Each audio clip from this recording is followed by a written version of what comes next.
Coming எபிசோடுக்குரிய promo release பண்ணியிருக்காங்க. வீடியோக்குள்ளே போகிறதுக்கு முன்னாடி நம்ம சேனலை சப்ஸ்கிரைப் பண்ணிவிட்டு பக்கத்தில் இருக்க லைக் பட்டனையும் தட்டி விட்டுருங்க. வீடியோ வந்துட்டு இன்றைக்காவது குடும்பமாக ஒன்றா அழகாக காமிச்சிங்களே அப்படின்ற மாதிரி தான் இருக்குது. நல்லாவே இருக்குது. சரி வாங்க வீடியோக்குள்ளே போய் பார்க்கலாம். ஃபஸ்ட்டு சீனில் வந்துட்டு நம்ம தீபா கார்த்திகிட்ட சொல்லிட்டு இருக்காங்களே வீட்டில் நடந்ததெல்லாம். அதை கேட்டது கார்த்தி சரி அம்மா முடிவெடுத்துட்டாங்களே அதுக்கு மேலே நம்ம என்ன பண்ணுறது, புது வீடு போய் பார்த்துக்கலாம் அப்படின்னு சொல்லிடுறேன். இல்லைங்க இந்த பிரச்சனை அதுன்னு சொல்கிறாங்களே உங்களுக்கு எதுவும் தோணலையா அப்படின்னு சொல்ல, நான் அதிலலாம் பெருசாக வந்துட்டு நம்பிக்கை வைக்கிறது இல்லை அப்படின்ற மாதிரி கார்த்தி சொல்லிடுறாங்க. சரி அப்படின்னு சொல்லிட்டு தீபா அங்கேருந்து கிளம்பிடுறாங்க. அடுத்த சைடு அந்த பக்கம் ரம்யாவை காமிச்சிட்டு இருக்காங்க. கார்த்தி தான் அந்த சட்டையை போட்டு விட்டுருப்பார் இல்லையா, அந்த சட்டையை பார்த்து கனவுலகத்துக்கே போயிடுறாங்க. மக்களே ஏன்டா இப்படி சோதிக்கிறீங்க, கொஞ்ச நேரம் தான் கார்த்தி தீபாவும் சீன் காமிச்சிங்க, அதுலேயும் அவர் அப்படியே படப்படன்னு பட்டாசா தீபா மேலே பொறிஞ்சு தள்ள அவங்களும் வந்துட்டு அமைதியாக ஒரு சிரிப்போடு முன்னாடியாவது பரவாயில்ல கார்த்தி ஏதாவது சமாதானப்படுத்துவார், எங்க சிரிங்கங்க அப்படின்னு சொல்லிட்டு. ஆனால் இதில் வாண்டடாகவே தீபாவே அப்படின்னு சிரிச்சுட்டு முடிச்சிட்டாங்க. நம்ம ஒரு லெவலுக்கு எதிர்பார்க்குறோம், கடைசியில் அது டீயில் முக்கின பிஸ்கட் மாதிரி நைஸாக ஒழுகி போயிடுது. என்ன குடும்ப சரவணன் இது. அடுத்த சைடு வந்துட்டு புது வீட்டுக்கு போயிடுறாங்க. அப்போ பால் காய்ச்சணும் அப்படின்ற மாதிரி சொல்லிடுறேன். தீபா தான் வந்துட்டு பாலெல்லாம் காய்ச்சுறாங்க. எல்லாருக்கும் ரொம்ப சந்தோஷமாக இருக்குது. இந்த புது வீடு நல்லா இருக்கலங்க அப்படின்னு சொல்லிட்டு சுற்றி இருந்து பார்க்குறாங்க. இருந்தாலும் நம்ம ரொம்ப நாள் அந்த வீட்டிலே இருந்துட்டோம்ல, கொஞ்சம் கஷ்டமாக இருக்குமா இங்கே வந்தது அப்படின்னு சொல்லிட்டு அபிராமியோட வந்து ஹஸ்பண்ட் இருக்காங்களே அவங்க சொல்லிட்டு இருக்காங்க.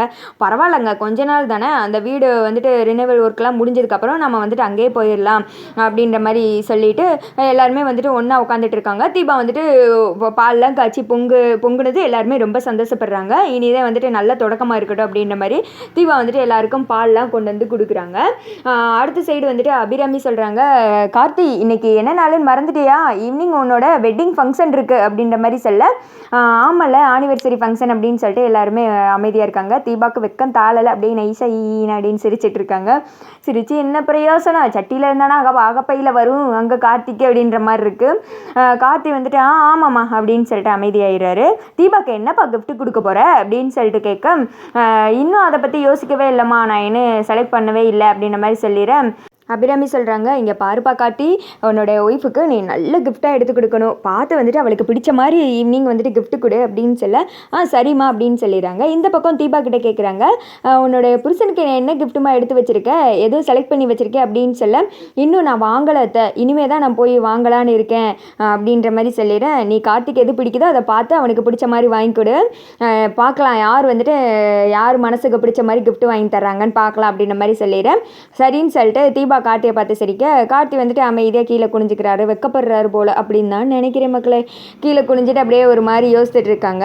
அப்புறமேட்டி வீட்டு வேலையெல்லாம் அப்படியே எல்லாம் பார்த்துட்டு இருக்கிற மாதிரி காமிக்கிறாங்க. அவங்க ரூமுக்கு போக கார்த்தி தீபாவும் அவங்க ரூமில் போய் உட்காந்து பேசுகிற மாதிரி வந்துட்டு காமிச்சிட்டு இருக்காங்க. அதோட பார்த்தீங்கன்னா இந்த ப்ரோமோ வந்துட்டு முடிஞ்சிருது. எப்படியும் வந்துட்டு ஆனிவர்சரி ஃபங்க்ஷனில் ரம்யா வீட்டுக்குள்ளே வர்ற மாதிரி ப்ரோமோவில் காமிச்சாங்க. பட் கார்த்தியும் தீபாவே ஒன்றா பார்ப்பாங்களா இல்லையான்னு சொல்லிட்டு தெரியல. ஒரு வேளை சப்போஸ் அப்படி பார்த்தாலும் தமிழும் சரஸ்வதி மாதிரி ஆகிடுமோ, அங்கே இருக்கிற ஸ்டோரியை வந்துட்டு அப்படியே இங்கே கொண்டு வந்திருக்காங்க. இதில் என்ன ஒரு ஒற்றுமைனா எல்லாமே ஒற்றுமை தான் வைங்களேன். அதில் வந்துட்டு தமிழுக்கு இவங்க தான் அம்மாவாக இருந்தாங்க, இதுலேயும் கார்த்திக்கு அபிராமி தான் அம்மாவாக இருக்காங்க.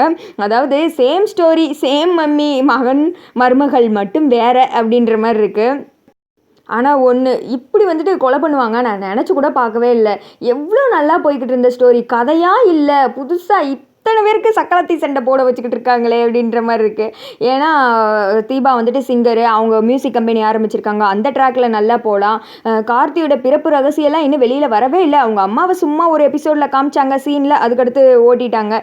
ரம்யாவுக்கு வைக்கிற ஒரு காவாசி சீன் கூட தீபாவுக்கு வைக்கிற மாதிரி தெரியல. அவருக்கே டேரக்டருக்கே கதை மறந்துருச்சு, எப்படியோ போய்கிட்டு இருக்காருன்னு நினைக்கிறேன். சரி இதை பற்றி என்ன நினைக்கிறீங்க அப்படின்னு சொல்லிட்டு கமெண்ட் பண்ணுங்கள்.